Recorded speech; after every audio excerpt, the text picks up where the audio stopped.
Akala nyo ba na ang lugaw ay palaging magaan sa tiyan? Baka ito pa ang tahimik na nagpapahirap sa inyong bato. Tatlong klase ng lugaw ang dapat iwasan at tatlong lugaw na gamot na kayang magpagaling sa bato ng natural. Magandang araw po, mga lolo at lola. Pindutin niyo po ang subscribe at bell icon dahil bawat video dito ay alay sa inyong kalusugan at pagmamahal sa sarili. Maraming mga senyor sa Pilipinas ang mahilig sa lugaw tuwing almusal kasi nga magaan sa tiyan, madaling tunawin, at akala'y ligtas para sa mga may edad na. Pero sa mahigit 14 na taon ko bilang espesyalista sa bato, napakarami ko ng pasyenteng unti-unting nagkaroon ng sakit sa bato dahil sa maling paraan ng pagluluto ng lugaw. Hindi nila napapansin pero nagsisimula ito sa mga simpleng senyales. Namamaga ang paa, umiiksi ang ihi, laging pagod, at tumataas ang creatinine sa dugo. Akala nila normal lang yan sa pagtanda.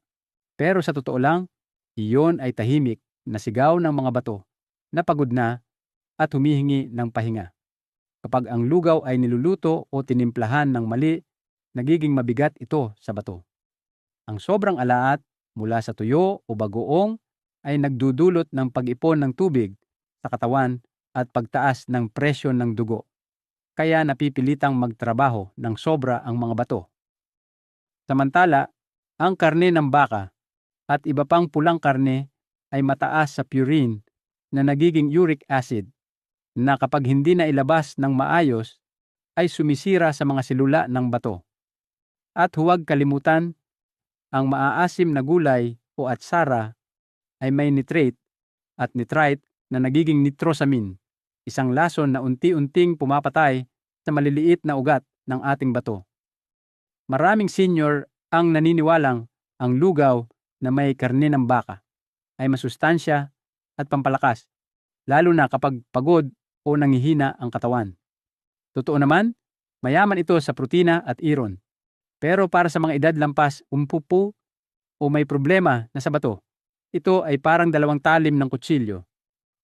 Ang karne ng baka ay mataas sa purine na nagiging uric acid kapag natunaw sa katawan. Kapag mahina na ang bato, hirap itong ilabas, kaya naiipon sa dugo at sumisira sa mga selula ng bato.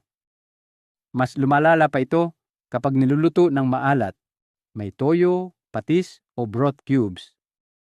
Ang tamang paraan, hindi hihigit sa 30 gramong karne bawat kainan, 2 beses lang sa isang linggo, at palitan ang alat ng ilang patak ng olive oil, sariwang luya at dahon ng wansoy para masarap pero magaan sa bato. Maraming mga nakatatanda ang naniniwalang ang lugaw na may isda ay laging magaan at mabuti para sa bato. Ngunit ang tunay na problema ay hindi sa mismong isda kundi sa paraan ng pagtimpla. Kapag sinamahan ng maalat na bagoong, patis o sobrang asin, nagiging lason ito sa mga bato. Ang labis na asin ay nagdudulot ng pagtaas ng presyon ng dugo, pamamaga ng paa, at pagkapagod ng mga selula ng bato dahil sa sobrang trabaho.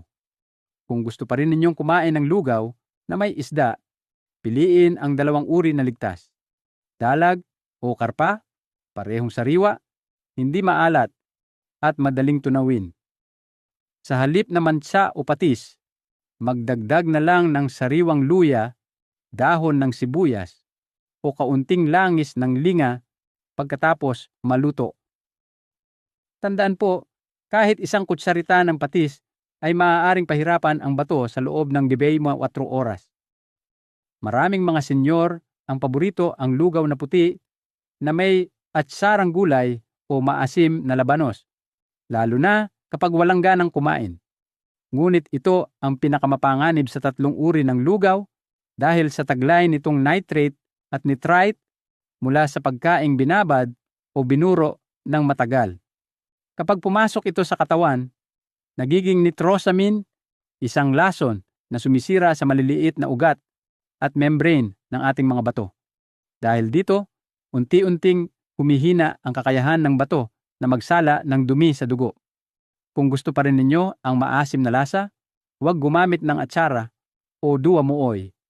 Sa halip, subukan ang sabaw ng gulay na may natural na asim, gaya ng kamatis, patola, upo o celery. Ang ganitong klasing asim ay ligtas, masustansya, at nakatutulong pang maglinis ng dugo at magpahinga sa bato. Hindi lahat ng lugaw ay masama sa bato. Kapag tama ang pagpili at maingat sa pagluluto, ang simpleng lugaw ay maaaring maging gamot na nagpapahinga at nagpapalakas sa ating mga bato. Ang lugaw na may kalabasa at buto ng lotus ay isa sa pinakamagandang pagkain para sa mga may edad na gustong magpahinga at magpalakas ng bato.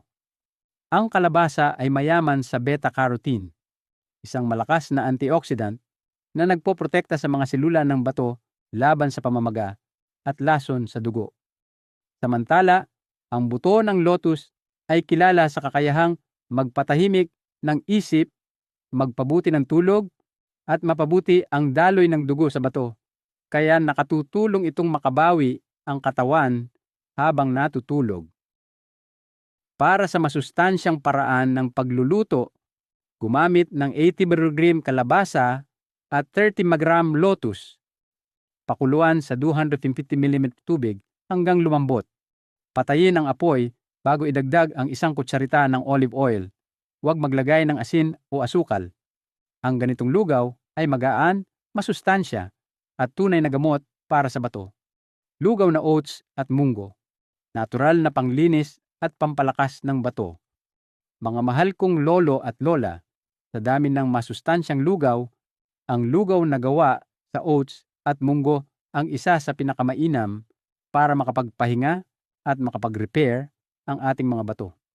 Ang oats ay mayaman sa beta-glucan, isang uri ng fiber na sumisipsip sa kolesterol, taba, at mga lason sa dugo, kaya't mas magaan ang daloy ng dugo patungo sa mga bato at nababawasan ang kanilang trabaho.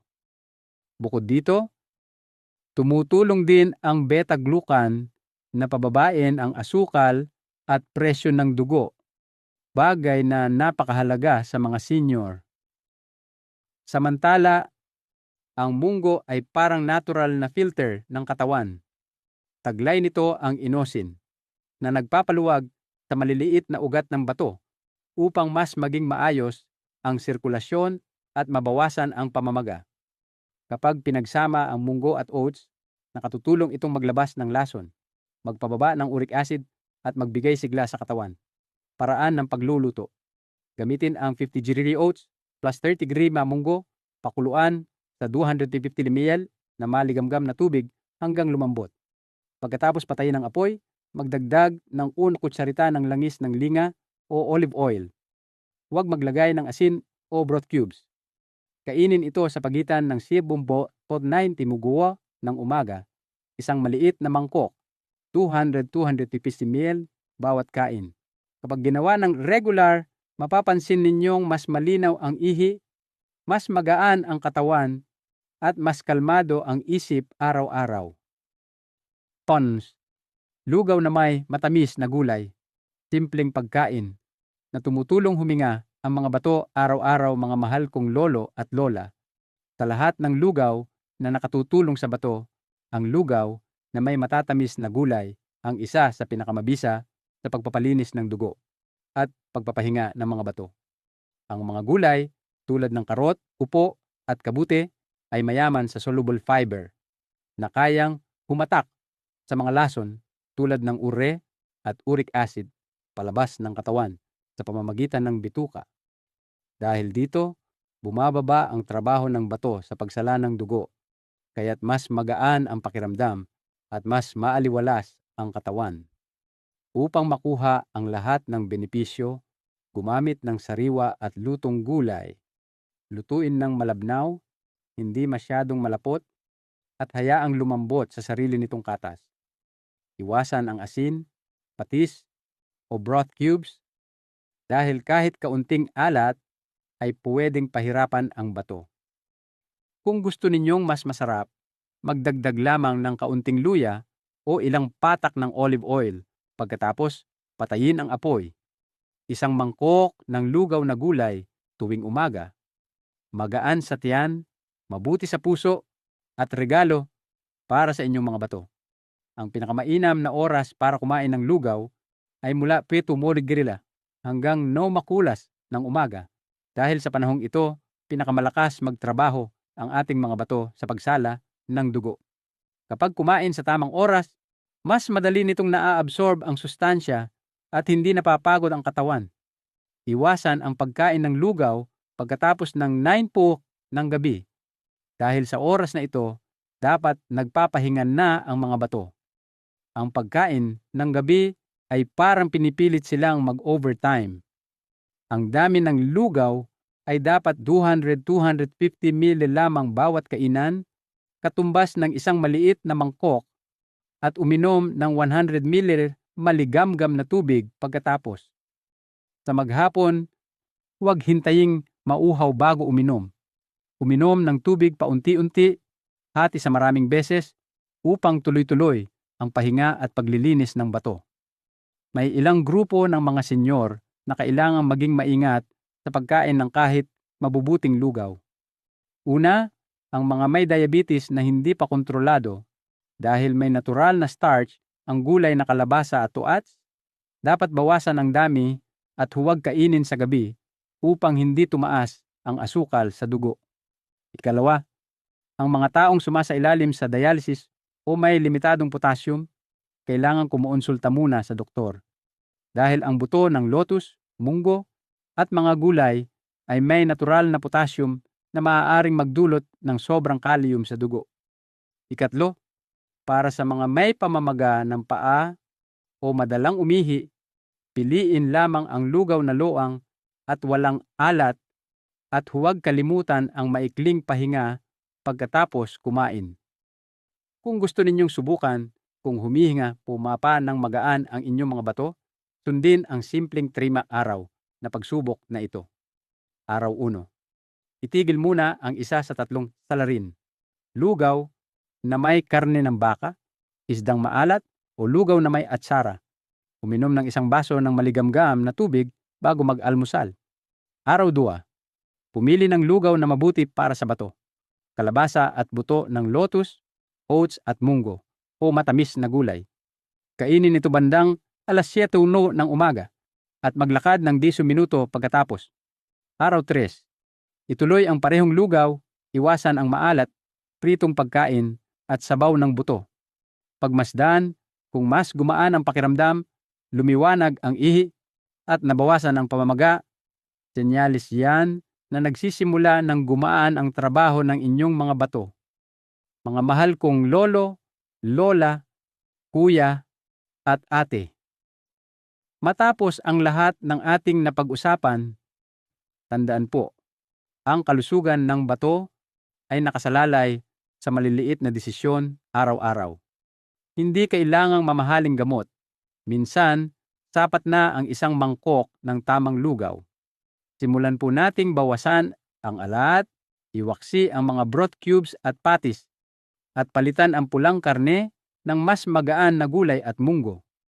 Tuwing umaga, maglagay ng kaunting luya sa inyong lugaw. Simpleng paraan, pero malaking tulong sa sirkulasyon at sa bato. At higit sa lahat, huwag kalimutan. Kasama ninyo kami sa Buhay Malusog Senior PH, kasama si Dr. Antonio Reyes sa bawat hakbang ng inyong mas malusog na buhay. Kaya po, pindutin ang subscribe at ang bell icon at ibahagi ang video na ito sa mga mahal ninyo sa buhay. Simulan na po bukas ng umaga, isang mangkok ng lugaw na masustansya at magaan sa bato.